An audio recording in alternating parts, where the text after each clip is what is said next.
Hello, here is this question from 11.3. It's the third question.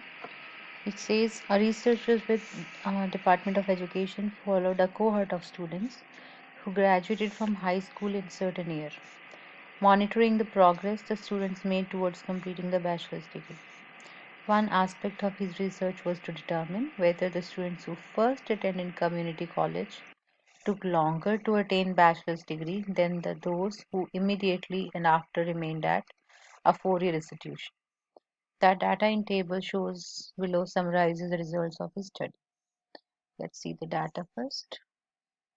So we have a community transfer group. So there are two samples, okay, and they do not have any connection with them. So there are community goers, and one is 261, and the sample mean for them is 5.31. So in number of years, these many years.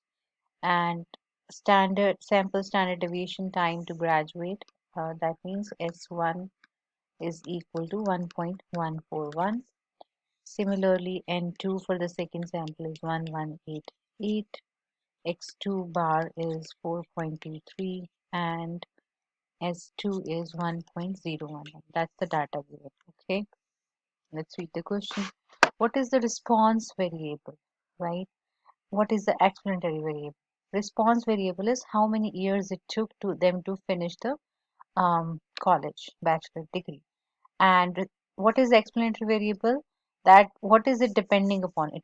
What is the independent variable? That means, right? That is, did they go to community college or did this direct forward started with the four-year institution? So the response variable is time to graduate. So this is C or D. An explanatory variable is use of community college or not. So this will be C. Explain why this study can be analyzed using inference of two simple means. Because you see, we are talking about the mean, determine whether the qualifications are met, right? Two simple means, because they are independent, we can do two sample t-test here. Let's look at the requirements. The sample size are not more than 5% of population. Sample size are large because they are more than 30, right? But they are not more than 5% of the whole population. So this statement is correct. The sample size are large enough. Yes. The samples are independent. The samples are assumed to be reasonably random, but it's not given to be normally distributed. I don't read anywhere it said that it's normally distributed. So that is your conditions. Now let's talk about null hypothesis. So what was the question? They say uh, a cohort of students who graduated from high school in certain year, monitoring the progress the student made towards completing the bachelor's degree. So does the evidence suggest that the community college transfers take longer? So what is our claim? The claim is that the mean time taken by community students is more than the mean time taken by no transfer direct students, right? So that is our claim.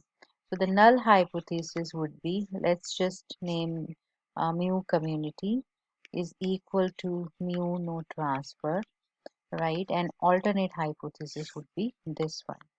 So we have the null hypothesis to be equivalent type. So first two can be the options, but alternate hypothesis is community colleges more than no transfer. So this should be the correct option. Okay, test statistics. So now we have all the information. Let's click on the data. Because these are two independent samples and we are testing for means, that means you are using two sample t-test on your calculator. So we have our calculator stat Go to test. To sample t-test is at number 4. We have stats given, not data, right? So highlight stats. X1 bar is 5.31. SX1 is 1.141. N is 261. And X2 bar is 4.23 number of years. SX2 is 1.019. And number of students here is 1188. And our alternate hypothesis is more than type. So we are selecting that. It's not pooled, that means not independent. So this is our information. Test statistic is 14.10.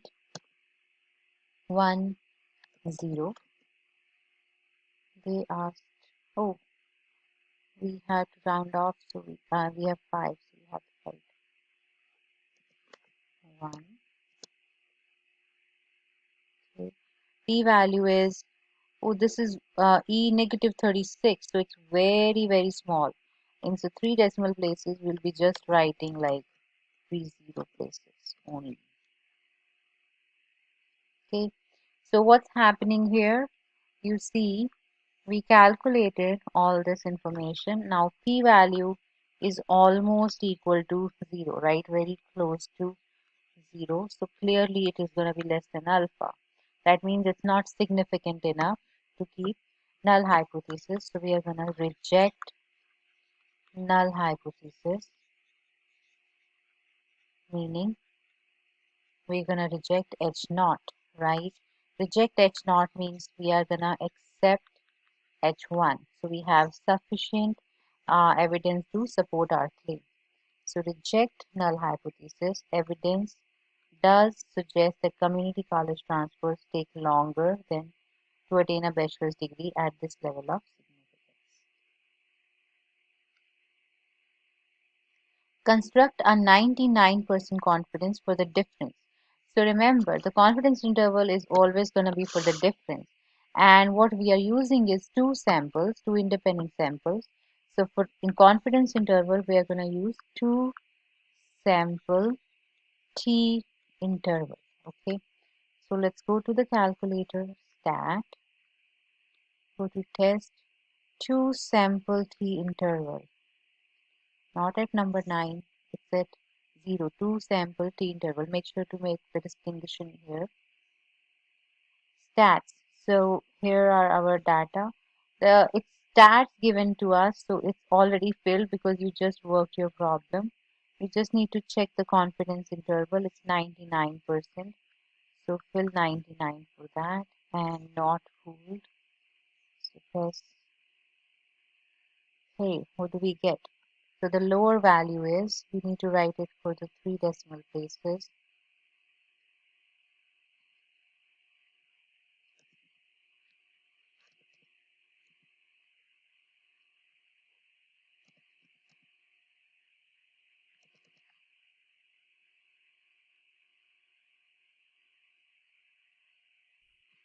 The last question says, do the results in part C and D imply that community college causes you to take extra time?